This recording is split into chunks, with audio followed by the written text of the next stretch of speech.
June 4వ తారీఖున జరిగే కౌంటింగ్ ప్రక్రియ మినిట్ టు మినిట్ అప్డేట్ కోసం ఉదయం 8 గంటల నుంచి సాయంత్రం ఫలితాల వరకు మా కేటీవీ తెలుగు ఛానల్ లైవ్ చూడండి. ఈ 5 నెలల్లో మీకు ఏమైనా అనిపించిందా తెలంగాణలో మళ్ళీ ఏమైనా? ఇప్పుడు ఇందాక ఆ వర్డ్ యూజ్ చేయకూడదన్నా కానీ యూజ్ చేస్తున్నాను, బంగారు తెలంగాణ.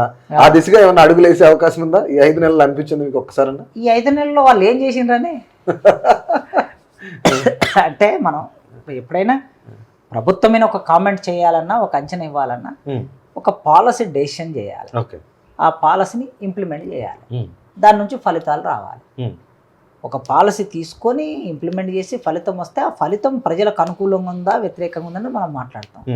కనుక వాళ్ళు ఏం చేశారు, ఆయన రేవంత్ రెడ్డి అధికారంలోకి వచ్చాడు, ఏదో 4 రోజులు ఇది అది అన్నారు, ఫోన్ ట్యాపింగ్ అన్నారు, తర్వాత అక్కడ కాలేజ్ అన్నారు, వాటి చుట్టూ వీటి చుట్టూ మీడియా చర్చ అంతా దాని చుట్టూ తిప్పారు. తర్వాత పార్లమెంట్ ఎన్నికలు వచ్చినాయి. పార్లమెంట్ ఎన్నికలు 3 నెలలు దీని చుట్టే నడిచింది. రేపు ఎలక్షన్ అయిపోతుంది 4వ తారీఖు నాడు. నెక్స్ట్ మళ్ళా స్థానిక సంస్థల ఎన్నికలు అంటారు. ఈ సంవత్సర కాలం ఇట్లా నడుపుతారు. అందుకోసం ఇక్కడ పాలసీ మ్యాటర్గా వీళ్ళు ఏం నిర్ణయాలు తీసుకోలే ఇంకా కాంగ్రెస్ వాళ్ళు.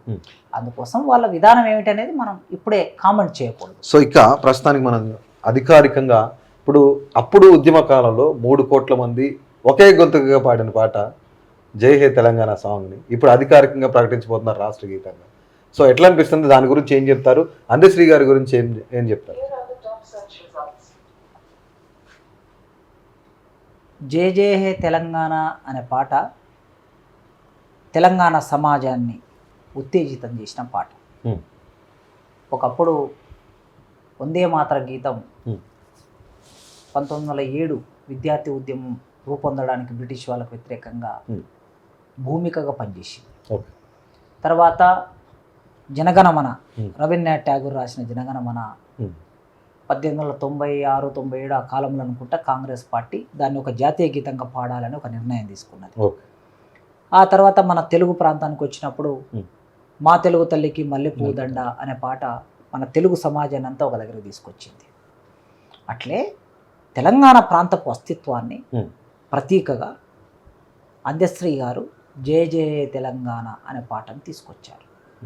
ఆ పాట ఒక సందర్భంలో వచ్చింది, ఉద్యమ సందర్భంలో వచ్చింది. ఆ ఉద్యమ సందర్భంలో వచ్చినటువంటి పాట ప్రజల ఆరాట పోరాటాలను ప్రతిబింబించింది. అందుకే మీరు ఆ పాటలో చూస్తే ఆయన తెలంగాణ సంస్కృతి, తెలంగాణ చరిత్ర, తెలంగాణ జీవితం అంతా కనిపిస్తుంది. కాకతీయ సామ్రాజ్యంతో మొదలవుతుంది అది. మొట్టమొదలు ఓరుగల్లు అంటే కాకతీయులు అంటే ఓరుగల్లు, అక్కడితో ప్రారంభమై ఆ ప్రాంతంలోనే పుట్టిన పోతనతో మొదలవుతుంది. సో అక్కడి నుంచి ఆదిలాబాద్కు వెళ్తుంది. గండర కొమరం భీముడు అని వస్తుంది. అట్నుంచి గోలుకొండ నవాబులు గొప్ప వెలుగు చార్మినారు అంటే వాళ్ళ పరిపాలన కాలంలో నిర్మాణం చేసిన ఒక చారిత్రక కట్టడం గురించి చెప్తాడు. ఆ తర్వాత తెలంగాణ జన జీవితంలో ఉండే జానపదం, మౌఖిక సాహిత్యం, ఇక్కడి మట్టిని ముట్టుకుంటే పాట పుష్పిస్తుంది అంటారు. కనుక అట్లాంటి జానపద జీవితాన్ని ప్రస్తావన చేశాడు. ఇదంతా ఒక ఎత్తు అయితే ఆ పాటకి ఒక లాజికల్ ఎండ్ ఉంటుంది. ఆ లాజికల్ ఎండ్ ఏంటంటే ఎక్కడైనా సరే సమాజము బాగుపడాలంటే, ఆ సమాజం వికసించాలంటే నీరు ప్రధానం. మన గురజాడ అప్పారావు కూడా తిండి కలిగితే కండ కలదోయి, కండ కలవాడేను మనిషి అన్నాడు. తిండి పెట్టండి అయ్యా సమాజానికి, మనుషులకి ఇంత తిండి పెట్టండి అని చెప్పాడు గురజాడ అప్పారావు 100 years కిందట. కనుక ఆ తిండి రావాలంటే 2 జీవనదుల మధ్యన ఉంది తెలంగాణ. కనుక గోదావరి కృష్ణమ్మలు మన బీళ్లను తడపాలి అన్నాడు. గోదావరి కృష్ణ నీళ్లు మన బీళ్లను తడపాలి, అది లాజికల్ ఎండ్ అది పాటకి. కనుక ఆ బీళ్ళని తడపటం మూలంగా పంటలు పండుతాయి, ఉత్పత్తి పెరుగుతుంది, ప్రజలు ఆహారాన్ని తింటారు, సంతోషంగా ఉంటారు, ఆరోగ్యంగా ఉంటారు అనే ముగింపును ఆయన ఇచ్చాడు. సో ఆ నేపథ్యం, ఇంత అద్భుతమైన పాటని 2006-07 నుంచి మొదలు పెడితే 2014 ఈనాటి వరకు 4 కోట్ల మంది తెలంగాణ ప్రజలు ఆడుకుంటున్నారు. ఎవరు ఏం ప్రకటన చేయకుండానే గ్రామాల్లో, స్కూల్స్లలో దాన్ని తెలంగాణ గీతంగా ఈ పాటికే పాడుకున్నారు. ఈ పాటికే నిర్ణయించుకొని స్కూళ్ళల్లో పాడేశారు.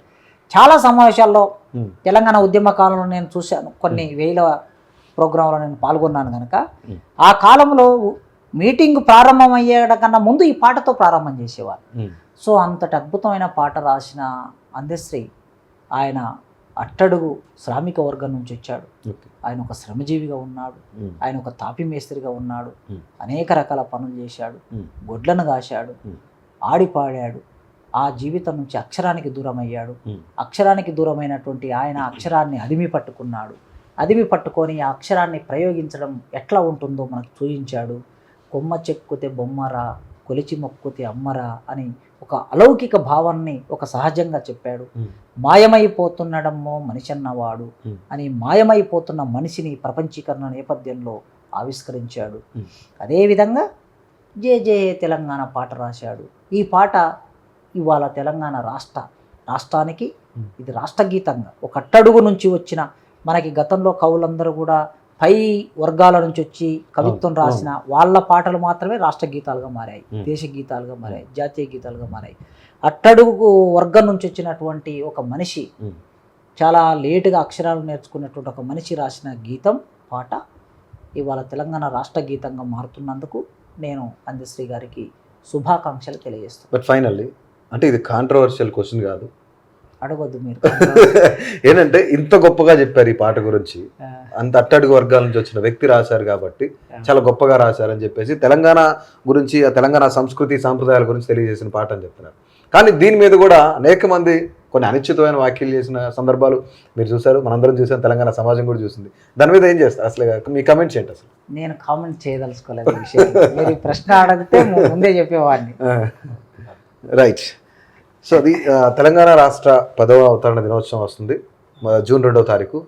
యావత్ తెలంగాణ ప్రజానికానికి అందరూ కూడా మా కేటీవీ తెలుగు తరఫున ఏం చెప్తారు? తెలంగాణ ప్రజలు పోరాటం చేసి, రక్తతర్పణ చేసి, కన్నీళ్లు చిందించి, ఒంటరిగా దుఃఖపడి తెలంగాణ రాష్ట్రాన్ని సాధించుకున్నాం. 10 ఏళ్ళు అవుతుంది.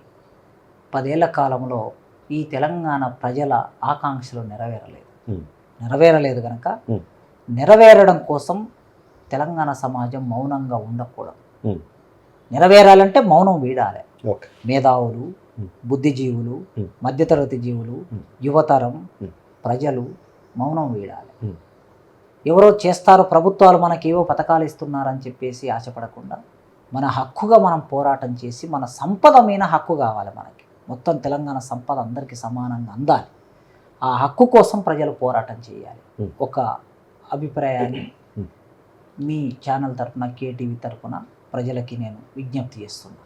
రెండోది అతి ముఖ్యమైనది, ఇది సీరియస్గా ఆలోచించాలి. ఎన్నడూ లేనంతగా తెలంగాణ సమాజంలో యువతరము గంజాయికి బానిసలవుతున్నారు. కొకైన్ లాంటి మాదక ద్రవ్యాలు, మత్తు పదార్థాలకి బానిసలు అవుతున్నారు. ఇప్పుడు నేను 50 ఏళ్ళకి దగ్గరకు వస్తున్నాను. 48లో ఉన్నాను నేను గత 30 ఏళ్ళ నుంచి తెలంగాణ సమాజాన్ని చాలా దగ్గర గమనిస్తున్నాను. తెలంగాణ ఉద్యమంలో నేను భాగమయ్యాను. ఒక రకంగా తెలంగాణ ఉద్యమమే నాకు గుర్తింపుని తెచ్చింది. తెలంగాణ ఉద్యమమే నన్ను తీర్చిదిద్దింది. అట్లా చాలా జాగ్రత్తగా గమనిస్తున్నాను నేను. ఎన్నడూ కూడా తెలంగాణ యువతరం ఇంతగా చెడిపోగా నేను చూడలే. ప్రతి గ్రామంలో తల్లిదండ్రులు, నేను ఏ ఊరికి పోయినా తల్లిదండ్రులు బాధపడుతూ చెప్తున్నారు, వాళ్ళ భార్యలు బాధపడుతూ చెప్తున్నారు, పెద్దలు బాధపడుతూ ఉన్నారు. ఎట్లా ఈ సమాజాన్ని బాగు చేయడం అనేది మత్తుకు గురి చేశారు. మొట్టమొదలు వైన్ షాపులు, బెల్ట్ షాపులని, ఈ షాపులని ప్రతి చిన్న గ్రామంలోకి కూడా సారవారించి దానికి మత్తు గురి చేశారు. పోరాటం చేయకుండా ఉండడానికి యువతరం అడుగుతారు కదా, క్వశ్చన్ చేస్తారు కదా, ఒక మత్తులో ఉంచితే ఆ మత్తులోనే ఉండిపోతారు కనుక విపరీతంగా మద్యం బారించారు. అది సరిపోదని ఇప్పుడు గంజాయి ప్రతి ఊరికి, గంజాయి అనేది మా చిన్న వయసులో మేము బాల్యంలో ఉన్నప్పుడు అసలు అది ఎట్లుంటుంది కూడా తెలిసేది కాదు. కానీ ఇప్పుడు పిల్లలందరిలోకి వచ్చేసింది. కనుక యువతరమా నవతరమా ఇదే అదును కదిలి రమ్ము, ఈ దేశానికి కళ్ళు నీవే కాళ్ళు నీవే, నీ రక్తం చిందించగా ఈ దేశం ఫలించాలి అని చెరబండరాజు రాశాడు. అంటే యువతరం మీద అంత హోప్ ఆయనకి.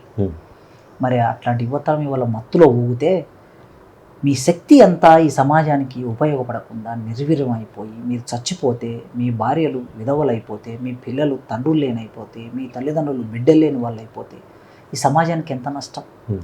కనుక నేను అప్పీల్ చేస్తున్న 10 ఏళ్ల తెలంగాణని మనం, తెలంగాణ భారతదేశానికి ఆదర్శం. ఎప్పుడైనా